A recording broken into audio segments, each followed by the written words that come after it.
Real Housewives of Potomac. Look, I just wanted to go ahead and get this video out there because I know the new episode is coming on Sunday.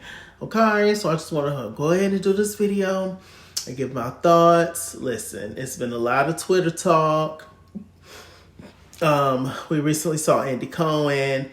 He took Candiace and Wendy to the Kelly Clarkson show. Ashley, she left a message saying, basically like a goodbye message or something alluding to that fact. And she was just like, she just want to thank all the fans for the support and love and blah, blah, blah. But she was looking real sad. Like, she was looking like she just got sent her pink slip. So, I don't know, child. My eyes a little red, child. I'm tired. So let me not keep y'all for long. Okay, Real Housewives of Potomac. One thing that's interesting is Gizelle is so proud to be from an HBCU, yet she acts how she acts. And she just lacks so much self-awareness and so much, how deep she plays into the whole colorism thing and how she just dismisses it and just act like it don't exist and it's just not. And I guess, it wouldn't be her world, would it? Because at the end of the day, she benefits from it no matter what she says. And so, it's real interesting. She's something else. But of course, we are in DR and on Robyn's trip.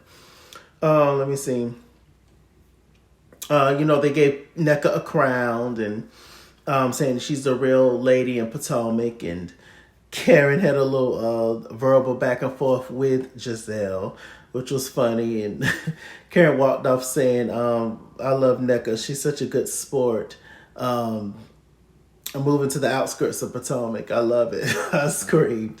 Apparently, as far as who's ever stayed in Potomac, is Nneka now and Sharice. Apparently, Sharice has always stayed in Potomac. And also Katie.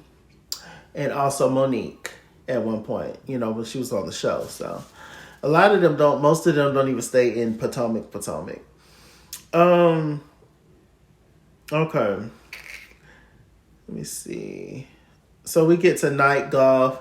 Candiace and Karen have a conversation. They both agree that Gizelle has absolutely nothing going on. That's why she has to pull such antics. We all know that to be true.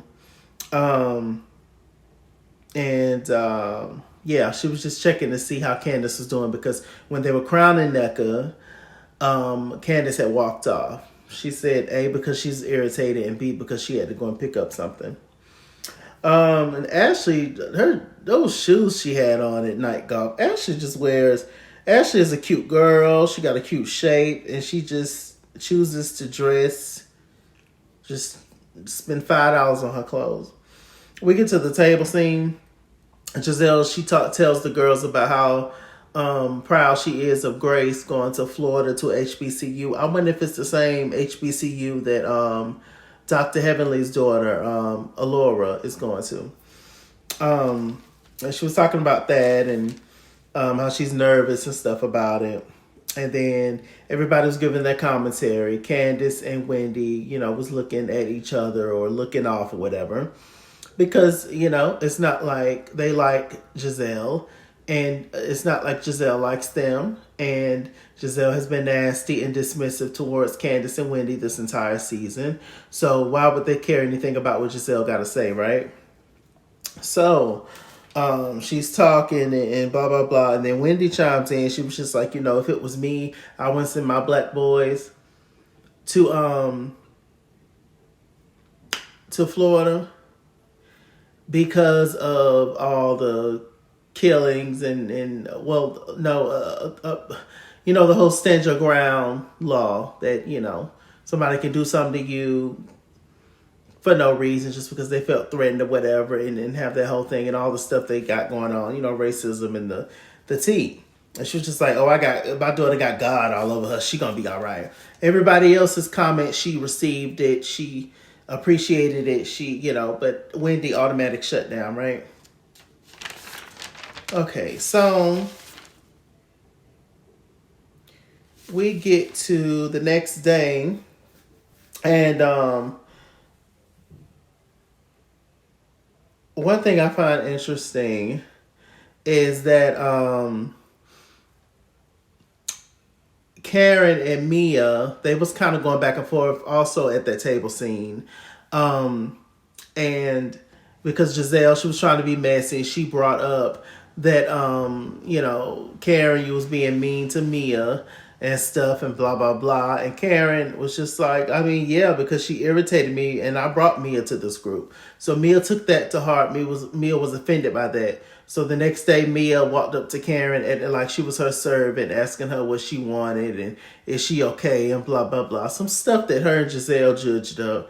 That didn't work. So then Gizelle, she's mad because she was just like, Candiace and Wendy over there making faces and they got stank faces anyway. And when I was talking about my daughter and blah, blah, blah, girl, your kids are nobody better than nobody else's. They didn't say nothing bad about Grace or nothing like that. Like, you're reaching and you're trying it as usual. Let me see.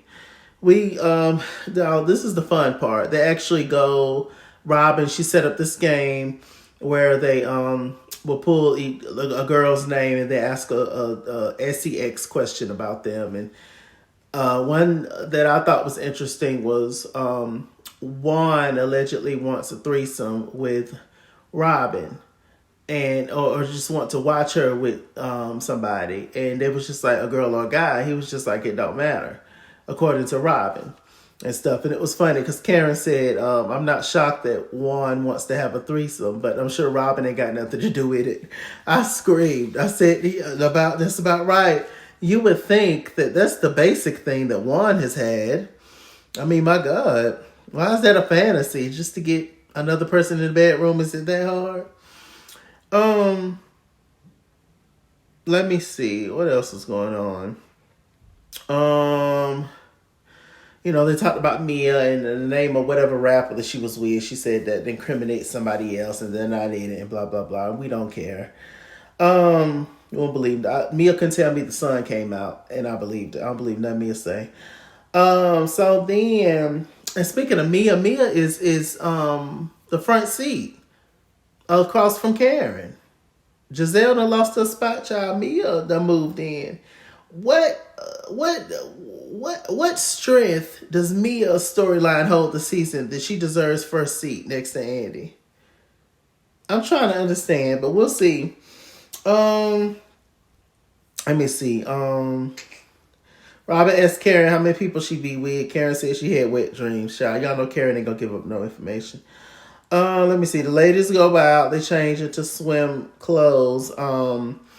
Ashley, she decided to bring up how she feels bad, whenever she's intimate with somebody, or she don't really want to be intimate because she's legally married.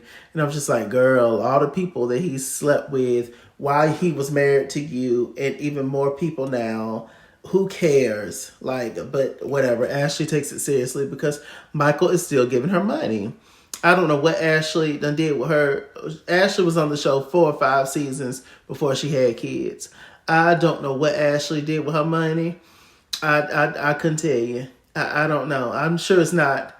It's a lot of money, but I'm sure it's not super duper like life changing money. But it should be enough money to get you a nice place, Ashley, from being on the show. I don't know where it went. I don't know if she gave it all to her mama. I don't know if Michael took it all and invested it in his businesses. I don't know. So anyway, let me see. She talked about that. She also got up and sung a little ditty, Ashley. Living and surviving. No, I cannot hide it. Living and surviving now. Ashley, she has a little life coach, a confidence coach. I ain't never heard of it in my life.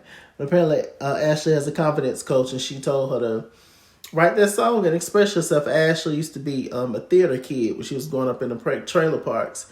And, Ashley, she actually sounded cute. I like the little ditty. It's a cute little bob. Ashley, I think you should still put it out and make a song. Even though you might be leaving Potomac. You should still put it out, Ashley. It's a cute little ditty. Because that coffee and mud was the fool. That song you put out. I'm talking about Michael. A little thought of his baby blues. Oh, God. Yeah. Okay. So what else was going on? We found out that Mia had an inheritance. Mia had an inheritance and still decided to be a stripper, apparently.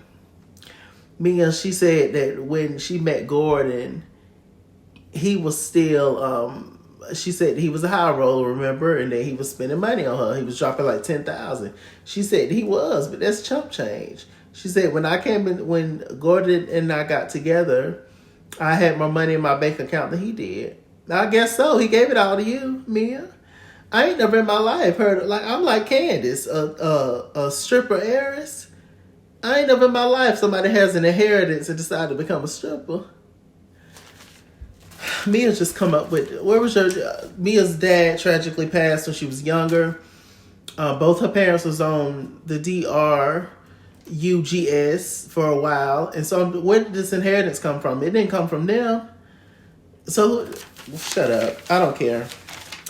Okay. So anyway, let me see. What else happened?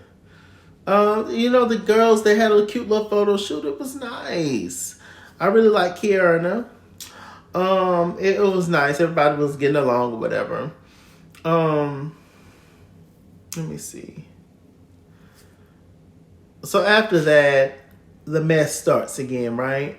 Ashley, she decides to bring up how Candiace and Wendy was making faces at the table when Gizelle was talking about her daughter. Now, mind you, Gizelle did this stuff before, but she said that Wendy was looking at Grace crazy and stuff. And then Wendy actually apologized, even though I wouldn't have. She apologized to Gizelle about looking at Grace crazy. Yet Wendy asked for an apology for her boys, and Gizelle never gave it. But that's all right. Because they done knocked you off your throne, Gizelle. The problem is Gizelle. If I can deal with everybody else, to be honest with you, the main issue is Gizelle. Gizelle brings the division. Gizelle likes the division. Gizelle is the head of the snake. Cutting the bodies, Robyn, Ashley, Mia. I mean, okay, that's something. But Gizelle is the thing, the entity on the show. If you get rid of Gizelle, everybody else will get along, or at least pretend to, and fall in line. They'll at least have fun with each other. But whatever, we'll see. We'll see what it gives. Let me see. Anything else happened? Yeah, Robyn started to bring that up to the girls, Ashley and Mia and Gizelle. And, you're scrunching your face up when I'm talking about my daughter. And whoop to whoop. So they're going to make that a thing next week. So we'll see what it gives, child. Potomac is something else this season. That's all I have to say. But that said, I'm Mr. Chalaki. Mr. Chalaki on Google+. Follow me at Itskinsworth Instagram and Twitter, at Itskinsworth89 on Snapchat. Chase King on Facebook, Mr. Chalaki on Cash App, PayPal, and TikTok. And as always, run me my money or run me my fade. Run me my money the way I get paid. Stay black, stay tuned, and I'll see you guys later. Bye.